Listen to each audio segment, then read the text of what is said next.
नमस्कार, मैं हूं नीलू और करते हैं आप खबरों की शुरुआत। और सबसे पहले बात कोरोना संकट की ही करते हैं। तो कोरोना संकट के शुरू होने के बाद आज पहली बार होगा कि जीएसटी काउंसिल की बैठक हो रही है। बैठक सुबह 11 बजे होगी, जिसकी अध्यक्षता वित्त मंत्री निर्मला सीतारमण करेंगी। ये बैठक वीडियो कॉन्फ्रेंसिंग के जरिए होगी, जिसमें राज्यों के वित्त मंत्री शामिल होंगे। इस बैठक में राज्यों को जीएसटी मुआवजे के भुगतान, रिटर्न दाखिल न करने के लिए लेट फीस को माफ करने और राज्यों को राजस्व नुकसान की भरपाई के विशेष कोष जुटाने के तरीकों पर विचार हो सकता है।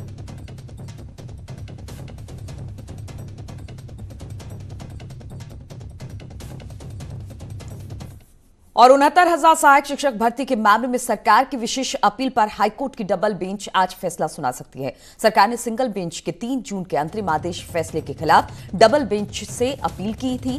सरकार ने 3 जून के आदेश के खिलाफ 3 विशेष अपील दाखिल की है। हम आपको बता दें कि सिंगल बेंच ने भर्ती प्रक्रिया पर रोक लगाने का आदेश दिया था। आज अभ्यर्थियों के साथ ही सरकार की भी हाईकोर्ट के डबल बेंच फैसले पर नजर है।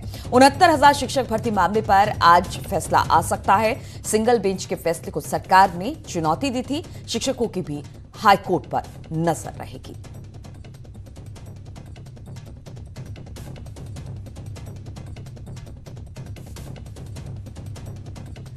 और कांग्रेस के प्रदेश अध्यक्ष अजय कुमार लल्लू की जमानत अर्जी पर आज सुनवाई होगी। आपको बता दें कि 1 जून को एमपी एमएलए कोर्ट ने लल्लू की जमानत याचिका खारिज कर दी थी, जिसके बाद उन्होंने हाईकोर्ट बेंच में जमानत याचिका दाखिल की थी और आज इस पर सुनवाई होनी है।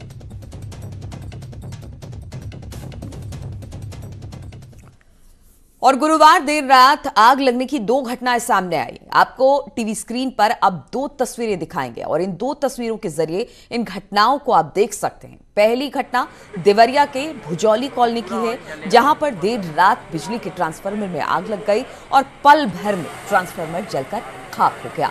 लोगों की सूचना पर मौके पर पहुंची फायर ब्रिगेड की गाड़ियों ने कड़ी मशक्कत के बाद आग पर काबू पाया। दूसरी तस्वीर है मिर्जापुर की, जहां पर विंध्याचल के तुलसीपुर में डंपर में आग लग गई। आग की चपेट में आने से डंपर के क्लीनर की मौत हो गई। आपको बता दें कि डंपर में करंट लगने के बाद आग लग गई और आग इतनी विकराल हो गई कि इसकी चपेट में आने से क्लीनर की मौत हो गई।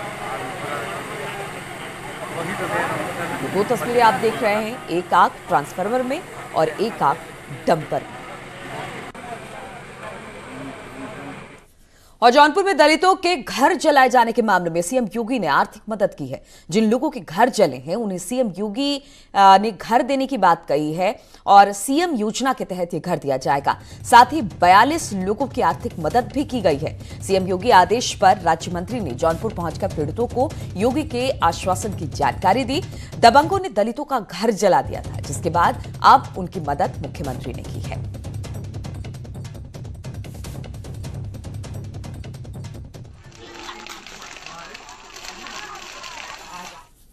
और नोएडा में पुलिस और बदमाशों के बीच मुठभेड़ में एक बदमाश घायल हो गया। मुठभेड़ महामाया स्कूल के पास एक्सप्रेसवे पर हुई, जिसके इलाके में अब हड़कंप मच गया है। तो नोएडा पुलिस बदमाशों की मुठभेड़ बताई जा रही है और ये मुठभेड़ बताया जा रहा है कि महामाया स्कूल के पास एक्सप्रेसवे पर हुई है, जिससे अब इलाके में हड़कंप है। रात की घटना है ये, जब पुलिस और बदमाशों की मुठभेड़ हुई। पुलिस बदमाशों की मुठभेड़ से अब हड़कंप मचा है और कहा यह जा रहा है कि एक्सप्रेसवे पर मुठभेड़ थी महामाया स्कूल के पास।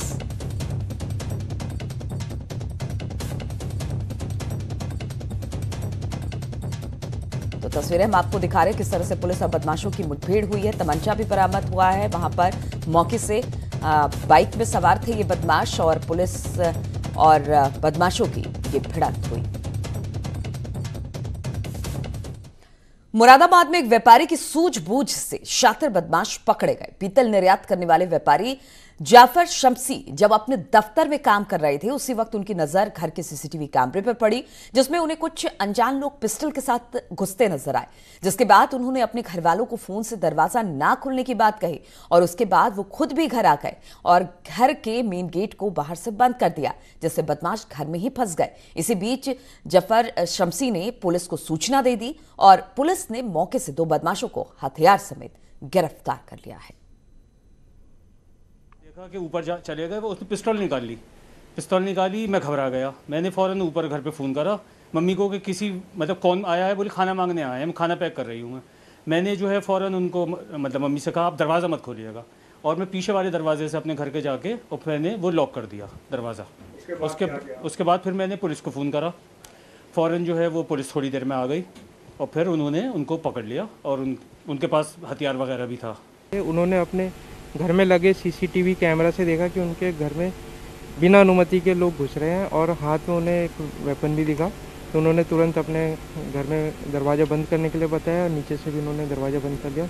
तुरंत पुलिस को सूचना दी, सूचना पे मौके पे तुरंत पहुंची। वहां पे उनको 2 लोगों को हिरासत में लिया गया है जिनसे पूछताछ की जा रही है। इनके पास से एक शस्त्र भी प्राप्त हुआ है। मुरादाबाद में अपराधियों के हौसले बुलंद हैं। मुरादाबाद के इस मकान में 2 शातिर बदमाश हथियारों के बल पर घुस गए और ऊपर जाकर परिवार की जो महिला थी उनसे दरवाज़ा खोलने का अनुरोध करने लगे, लेकिन नीचे बैठे कारोबारी ने सीसीटीवी में घर में चढ़ते हुए दोनों युवकों को देख लिया।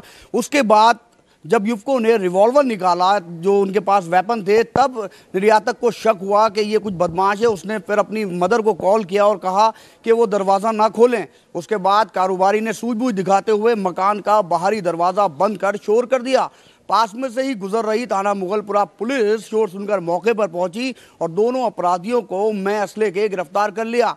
ये तो गनीमत रही कि पुलिस पास में थी और कारोबारी की सूझबूझ से एक बड़ी घटना घटने से बच गई, लेकिन ये साफ दर्शाता है कि लॉकडाउन में अपराधियों के हौसले काफ़ी बुलंद हैं।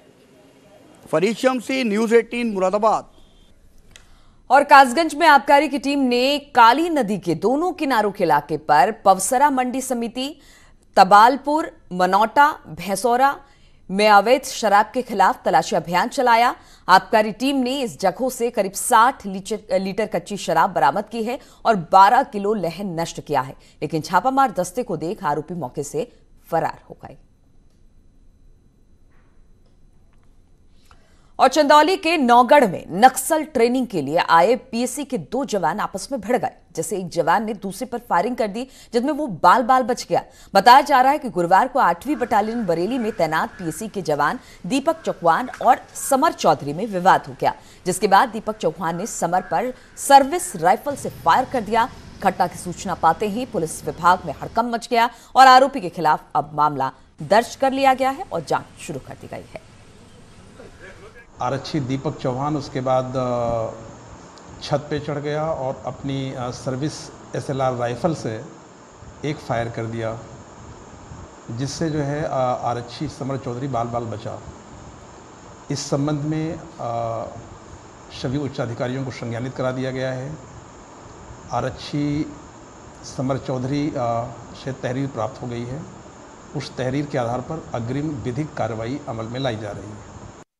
और इस वक्त बड़ी खबर लखनऊ से आ रही है, जहां पर देर रात कृष्णानगर इलाके में पुलिस और बदमाशों के बीच मुठभेड़ के बाद मुठभेड़ हो गई, जिसमें शातिर बदमाश विशाल शर्मा मुठभेड़ में घायल हो गया है। पुलिस से घिरता देख बदमाश ने फायरिंग शुरू कर दी, लेकिन जवाबी फायरिंग में बदमाश के पैर में गोली लग गई और वो घायल हो गया। घायल बदमाश के पास से पुलिस ने पिस्टल, लूटी हुई बाइक बरामद की है। हम आपको बता दें कि मुठभेड़ में घायल बदमाश ने पिछले साल नाका इलाके में एक सिपाही की गोली मारकर हत्या की थी।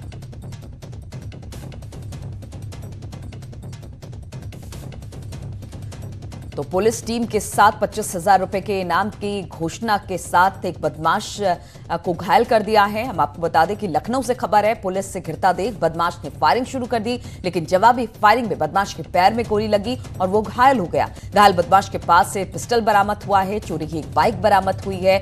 और हम आपको बता दें कि इससे पहले घायल बदमाश ने पिछले साल नाका इलाके में एक सिपाही को गोली मारी थी और वही बदमाश अब पुलिस के शिकंजे में है। तो लखनऊ से खबर है, जहां पर पुलिस और बदमाशों की मुठभेड़ हुई। हालांकि इस मुठभेड़ में एक बदमाश घायल हुआ है, उसके पास से पिस्टल बरामद हुआ है और साथ ही चोरी की बाइक बरामद हुई है। यही बदमाश पिछले साल एक सिपाही को गोली इसने मारी थी और अब पुलिस की शिकस्त। ये विशाल शर्मा एक शातिर अपराधी है जो पिछले मार्च के महीने में पिछले नाका थाना क्षेत्र में चारबाग चौकी के पास हमारे सिपाहियों के चेकिंग के दौरान उनके ऊपर फायरिंग किया था, जिसमें हमारा एक साथी सिपाही अजीत यादव काफ़ी गंभीर रूप से घायल हुआ था। तो उसमें वो तब से वो लगातार साजिदाना हरकत करने, लूट की घटनाओं में लगातार वारदातों में संलिप्त रहता था। उसका नाम प्रकाश में आता था। तब से वो लगातार मानक नगर थाना क्षेत्र, आलमबाग, पारा और हमारे थाना क्षेत्र में घटनाएं कर चुका था। उसमें वांछित भी किया गया था। ये अपने साथी के साथ आज कनौसी पुल के पास से ये चेकिंग के दौरान IC सिंगार नगर को चेकिंग में जब उसने रोका तो कुछ दिन पहले चोरी की गई मानक नगर की मोटरसाइकिल उसे दिखी, जिसको उसने हाथ करके रोकना चाहा, तो उसको उसने दूसरा फायर किया और फायर करके विजयनगर चौकी के की तरफ भागा। उनकी सूचना पे थाना आलमबाग और फतेहपुर में एसडीएम की गाड़ी ना चल रही थी और ना ही अपनी जगह से हिल रही थी, जिसके बाद एसडीएम साहब ने होमगार्ड को आदेश दिया कि गाड़ी को धक्का लगाए। तस्वीरें हम आपको दिखा रहे हैं किस तरह से गाड़ी जब एसडीएम साहब की नहीं चली तो उन्होंने तमाम होमगार्ड से धक्का लगाने के कहा। कलेक्ट्रेट परिसर में ही ये सरकारी गाड़ी खराब हो गई थी। हालांकि धक्का लगाने के बाद गाड़ी स्टार्ट नहीं हुई। धक्का लगाने का वीडियो अब सोशल मीडिया पर वायरल हो रहा है।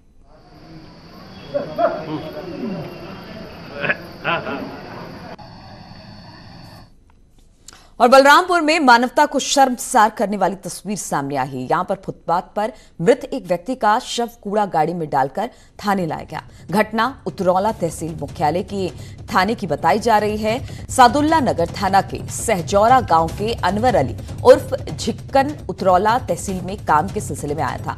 यही अचानक उसकी तबीयत बिगड़ी, वो फुटपाथ पर ही लेट गया और उसकी मौत हो गई। लेकिन मौत के बाद जो कुछ हुआ वो वाकई शर्मनाक है। पुलिस की टीम जब मौके पर पहुंची तो उसने एम्बुलेंस बुलाने की बजाय शव को कूड़ा गाड़ी में डालकर थाने ले गई। हालांकि वीडियो वायरल हुआ तो स्थानीय पुलिस प्रशासन ने आनन फानन में इंचार्ज आर.के. रमन और 2 सिपाहियों को सस्पेंड कर दिया है। काफी लापरवाही हुई तो हमने और जिलाधिकारी बलरामपुर महोदय ने इस पूरी वीडियो को देखा। उसके बाद हम लोगों ने पूरा डिस्कशन किया और इसमें एक संयुक्त जांच हम लोगों ने एसडीएम और सीओ उतरौला के नेतृत्व में दे दी है कि वो इस पूरे प्रकरण की अच्छे से जांच करें और ये बताएं कि इस तरह की जो संवेदनहीन जो एक घटना हुई है उसमें कौन कौन लोग दोषी हैं, पुलिस विभाग से कौन लोग इसमें दोषी हैं, स्वास्थ्य विभाग से कौन लोग दोषी हैं इसमें और नगर पालिका से कौन लोग दोषी हैं, कि ताकि हम लोग ये चिन्हित करके कि किन किन लोगों की गलती रही है इस तरह की संवेदनहीन घटना में, उनके खिलाफ फिर हम लोग कार्रवाई करेंगे। और ब्रेक के बाद बात सहारनपुर की करते हैं। सहारनपुर में लॉकडाउन के उल्लंघन और महामारी अधिनियम के तहत सीजीएम की कोर्ट में 57 विदेशी जमातियों को 1 महीने की सजा सुनाई। कोर्ट ने इन्हें वीजा नियमों के दुरुपयोग के मामले में दोषी नहीं माना। तबलीगी जमात के मामले सामने आने के बाद से जिले में 57 विदेशी समेत कुल 82 लोगों के खिलाफ मामला दर्ज किया गया था। विदेशी जमाती 3 महीने से जेल में थे, अब उनकी रिहाई का रास्ता आसान हो गया है। इनमें 21 किर्गिस्तान, 19 इंडोनेशिया, 1 मोरक्को, 1 माले, 2 मलेशिया, 1 सीरिया, 4 थाईलैंड, 1 सऊदी अरब, 5 सूडान और 1 फ्रांस का जमाती है। अदालत ने उनको 188 और 3 महामारी अधिनियम में दोषी पाते हुए 1 महीने की सज़ा दी है। ऑलरेडी वो 1.5-2 महीने से जेल में हैं, क्योंकि 20/4 से वो जेल में हैं। अदालत ने यह ऑर्डर किया है कि उनको 1 माह की सज़ा होने पर जो पहले में समायोजित रहेगी उनको तुरंत रिहा किया जाए। और दारुल उलूम देवबंद ने कोरोना वायरस से बचाव के लिए सैनिटाइजर के प्रयोग को सही करार दिया है। दारुल उलूम द्वारा जारी फतवे में कहा गया कि कोरोना महामारी के दौर में मस्जिदों के अंदर सैनिटाइजर का छिड़काव, हाथ पर सैनिटाइजर लगा होने के बाद भी वजू कर लेना, मस्जिदों के फर्श को सैनिटाइज करना सही है। फतवे में कहा गया कि कपड़ों या फिर शरीर पर सैनिटाइजर के छींटे पड़ जाने पर कपड़ा नापाक नहीं होता। मसाजिद को सैनिटाइज किया जा सकता है और वज़ू के बाद उससे हाथ भी सैनिटाइज किए जा सकते हैं, फर्श भी सैनिटाइज किया जा सकता है। उसमें कोई फ़िलहाल हर्ज नहीं है, बशर्ते कि ये मजबूरी लाहिक हो। और मेरठ में कोरोना संदिग्धों की खोजबीन के लिए अभियान चलाया जा रहा है, जिसमें स्वास्थ्य विभाग की टीम घर घर जाकर लोगों की तबीयत के बारे में पूछताछ कर रही है। और अगर इस दौरान कोई ऐसा व्यक्ति मिलता है जिनको बुखार या फिर सर्दी खांसी है तो उसे क्वारंटीन में रहने के निर्देश दिए जा रहे हैं। साथ ही अगर किसी शख्स में कोरोना के लक्षण है तो उनकी जांच भी करवाई जा रही है। और उत्तर प्रदेश में अनामिका शुक्ला नाम की शिक्षिका रहस्य बन चुकी है। दस्तावेजों में कई नाम सामने आ चुके हैं। सरकारी खजाने पर डाका डालने वाली अनामिका शुक्ला को लेकर खुलासे पर खुलासे हो रहे हैं। पुलिस की छानबीन में हर दिन नया एंगल निकलकर सामने आ जाता है।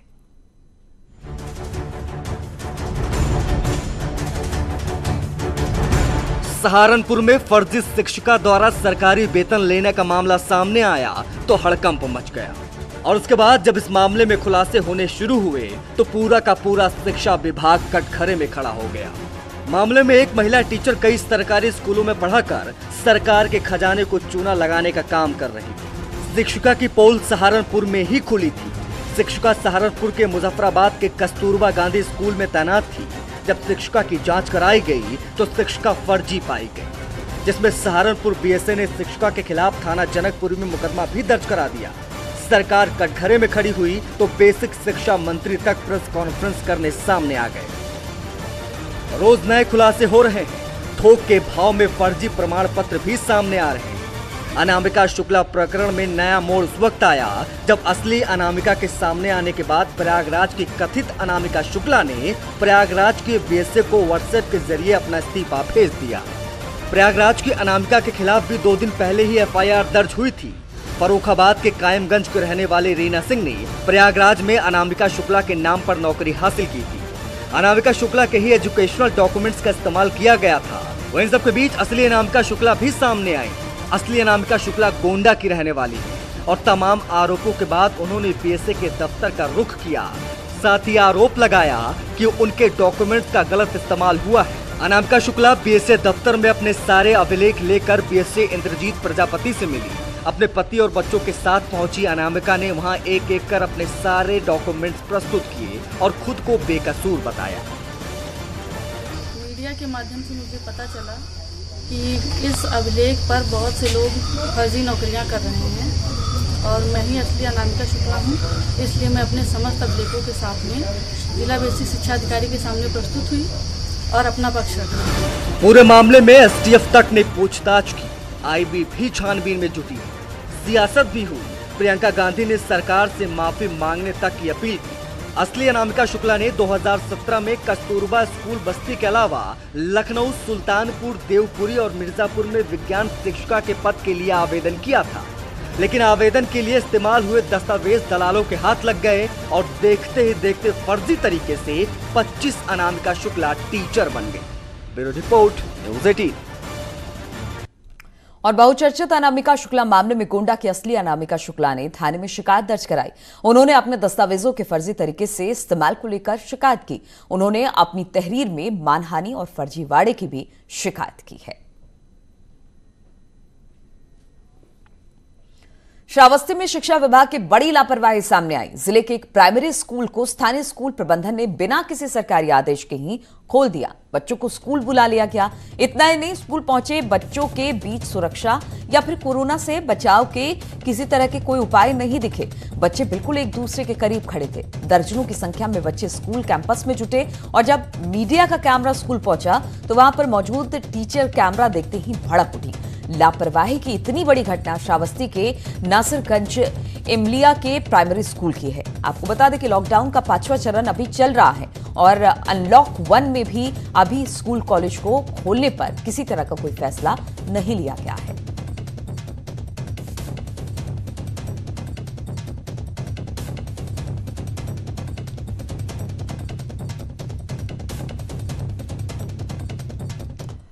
और एक तो लॉकडाउन के नियमों को ताक पर रखकर स्कूल खोला और जब मीडिया का कैमरा दिखा तो देखिए स्कूल की टीचर कैसे मीडिया पर ही भड़क उठी।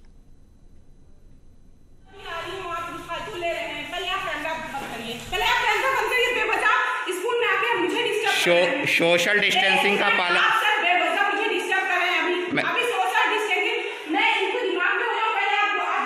इनकी सुरक्षा व्यवस्था की जिम्मेदारी किसके है?